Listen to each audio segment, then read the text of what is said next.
L'ange du Seigneur porta l'annonce à Marie, et elle conçut du Saint-Esprit.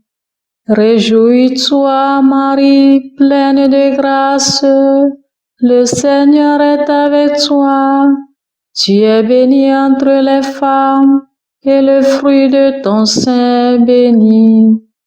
Je suis la servante du Seigneur, qu'il me soit fait selon ta parole.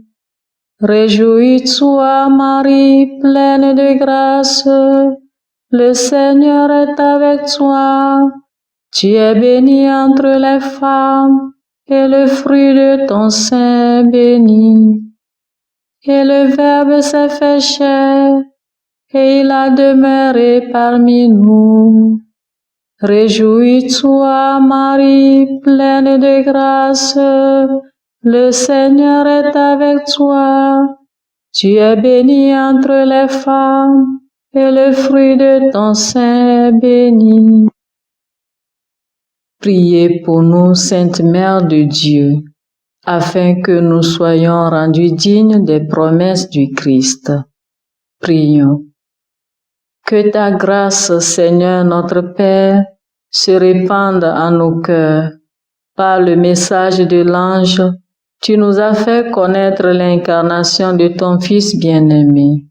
Conduis-nous par sa passion et par sa croix jusqu'à la gloire de la résurrection, par Jésus le Christ notre Seigneur. Amen.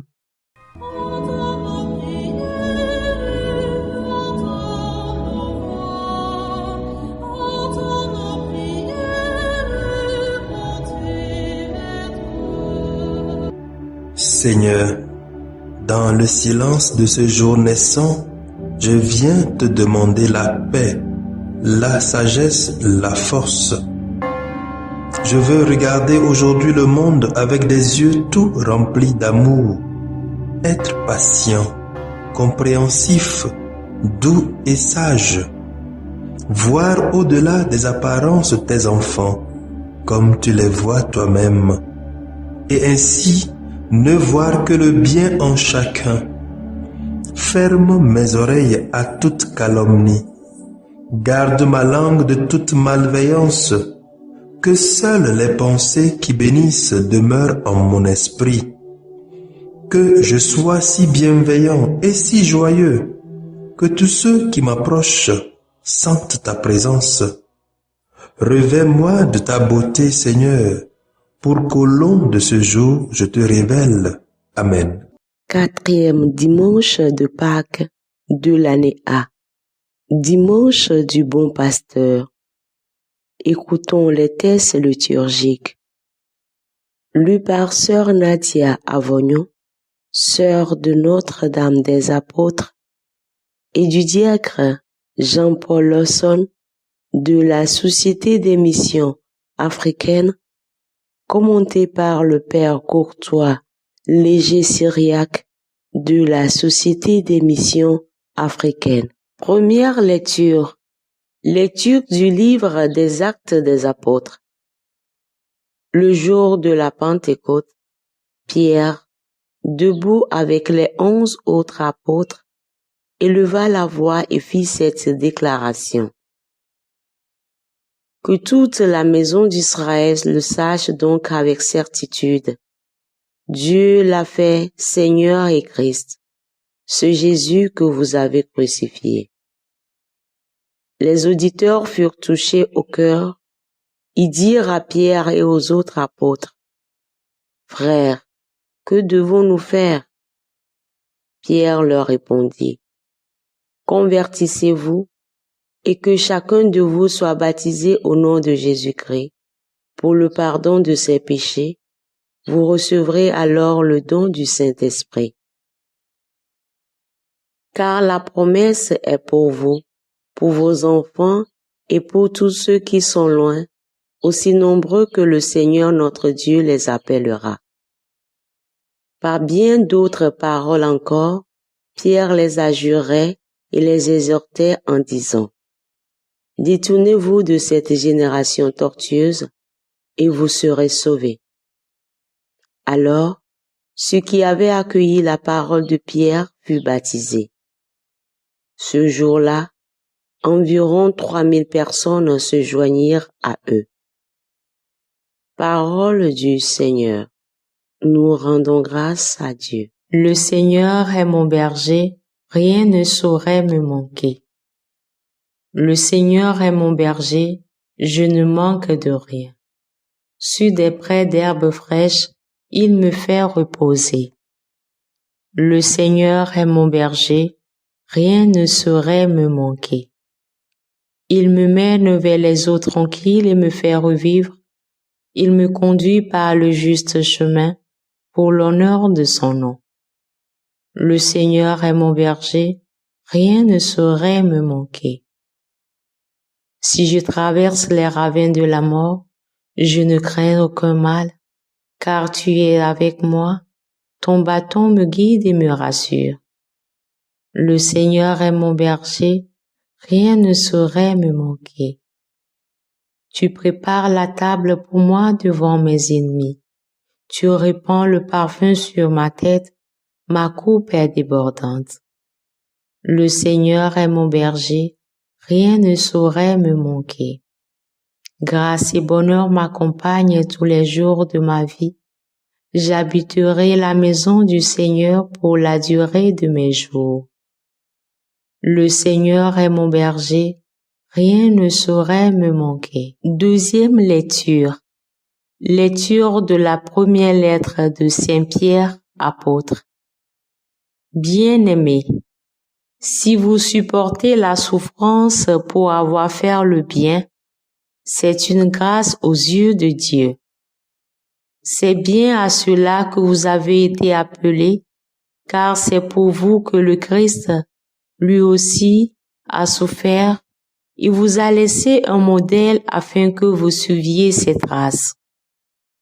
Lui n'a pas commis de péché, dans sa bouche, il n'a pas trouvé de mensonge. Insulté, il ne rendait pas l'insulte. Dans la souffrance, il ne menaçait pas, mais il s'abandonnait à celui qui juge avec justice. Lui-même a porté nos péchés dans son corps sur le bois, afin que, morts à nos péchés, nous vivions pour la justice. Par ses blessures, nous sommes guéris. Car vous étiez errants comme des brebis, mais à présent, vous êtes retournés vers votre berger, le gardien de vos âmes. Parole du Seigneur. Nous rendons grâce à Dieu. Alléluia, Alléluia, Alléluia,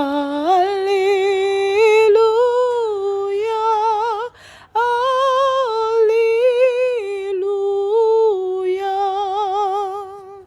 Je suis le bon pasteur, dit le Seigneur. Je connais mes brebis et mes brebis me connaissent. Alléluia, Alléluia, Alléluia,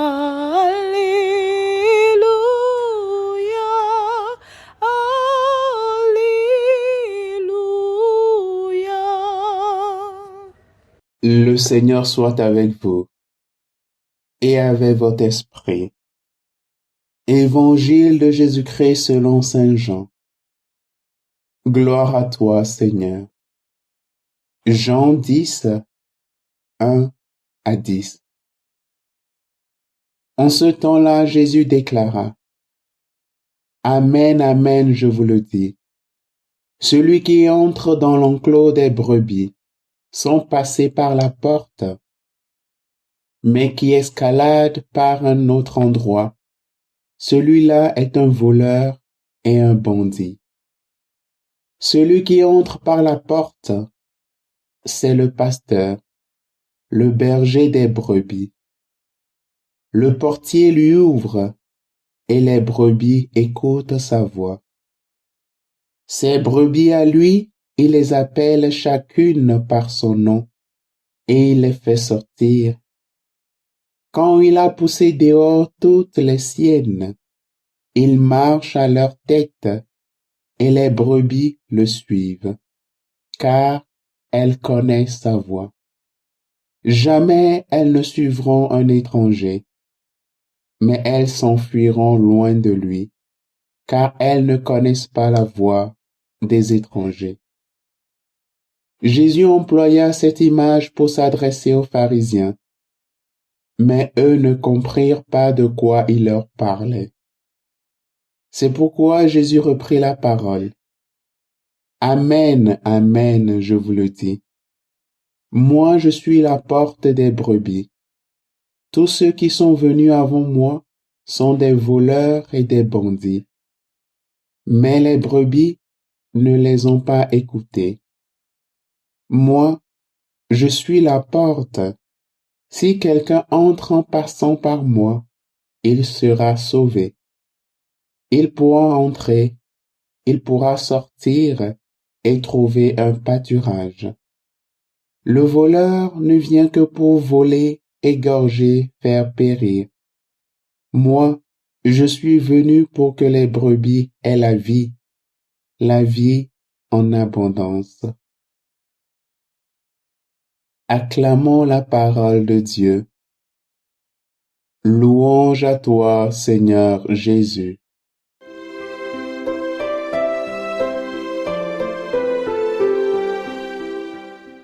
Frères et sœurs en Christ, loué soit Jésus-Christ à jamais. Les textes liturgiques de ce 4e dimanche de Pâques nous proposent de méditer sur le rôle que joue le bon pasteur pour ses brebis. Autrement dit, quel type de relation existe entre le bon pasteur et ses brebis. De prime abord, nous sommes frappés par l'utilisation de riches images de la vie quotidienne par Jésus pour illustrer la profondeur de la relation intime qu'il souhaite entretenir avec chacun de nous. D'un côté, Jésus parle de bergers et de brebis, de gardiens et de portes, de pâturage et de vie, de reconnaissance et de salut. D'un autre côté, il parle également d'étrangers, de voleurs et de bandits, de tuer et de voler, de fuir dans la peur au lieu de suivre, de monter par-dessus la porte au lieu de passer par la porte ouverte.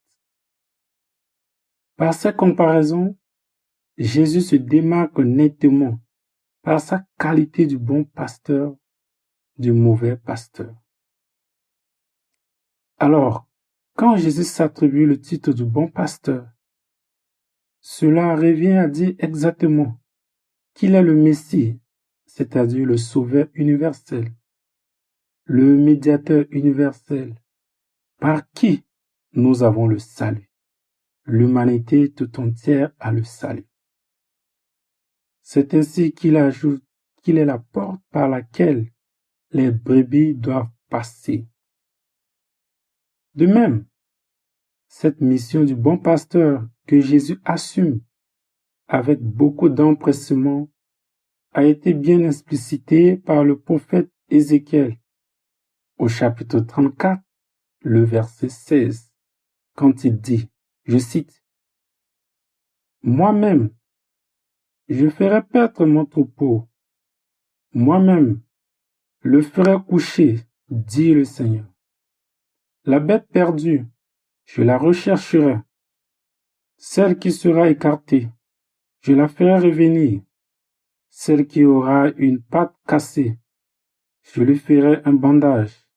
La malade, je la fortifierai. » Oui, il est vrai, frères et sœurs en Christ. Jésus est ce bon pasteur qui guide, protège et prend soin de ces brebis que nous sommes. Comme un bon pasteur, il s'engage à nous protéger et à nous éloigner des pasteurs indésirables. Comme bon pasteur, Jésus nous rassemble et nous conduit sur les prés d'herbes fraîches et nous procure le repos, nous dit le psaume 22. Eu égard à ces remarques de Jésus à l'endroit des faux pasteurs, que dire à nous qui sommes ses auditeurs aujourd'hui? Puissions-nous prendre le temps de nous arrêter et de réfléchir avant de courir après les beaux parleurs, soi-disant les visionnaires ou les faiseurs de miracles, pour comparer leur message à celui du Christ, pour comparer la vie qu'il nous propose à celle que le Christ nous offre en abondance. Malheureusement, trop souvent, ces derniers ont failli à leur mission. Ils ont recherché leur propre intérêt et non celui du peuple. Ils se sont préoccupés de leur honneur et de leur grandeur. Par ailleurs, ce beau passage s'adresse à tous les bergers, car Jésus en est le modèle. Mais qui sont ces bergers? C'est d'abord les prêtres qui ont charge du salut des âmes, car c'est bien là leur mission, avant toute considération. Et la question se pose donc à chaque prêtre. Es-tu un bon pasteur? As-tu réellement le souci des âmes? Donnes-tu vraiment ta vie pour les brebis qui te sont confiées?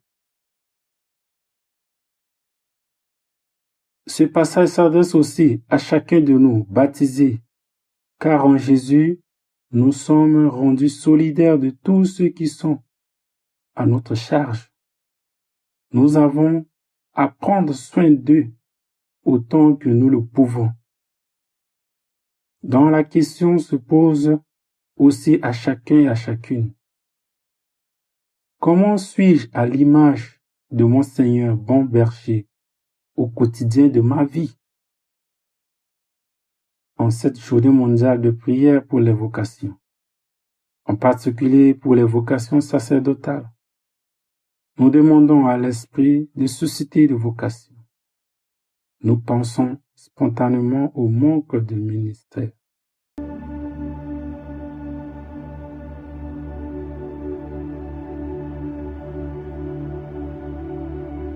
Que le Seigneur Tout-Puissant et Miséricordieux nous bénisse et nous garde, le Père, le Fils et le Saint-Esprit. Amen. Bénissons le Seigneur. Nous rendons grâce à Dieu. Suivez désormais sur vos smartphones et ordinateurs toutes les actualités de l'Église catholique en Afrique et dans le monde entier sur SMA Togo TV. Le Samaritain aujourd'hui, on ne l'a pas, mais c'est nous qui sommes les Samaritains. Nous devons suivre l'exemple de Jésus sur cette terre. C'est l'écoute de la parole, l'opportunité d'être en communion avec le Christ.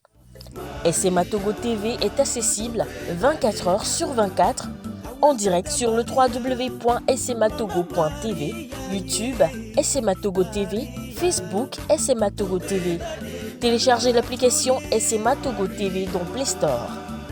Foi, éducation, santé, société, développement, entrepreneuriat, humour et sport, tout est passé au peigne fin sur votre web TV. Il allait tomber dans la vallée. Boum. Imaginez la suite. SMA Togo TV, la première chaîne missionnaire.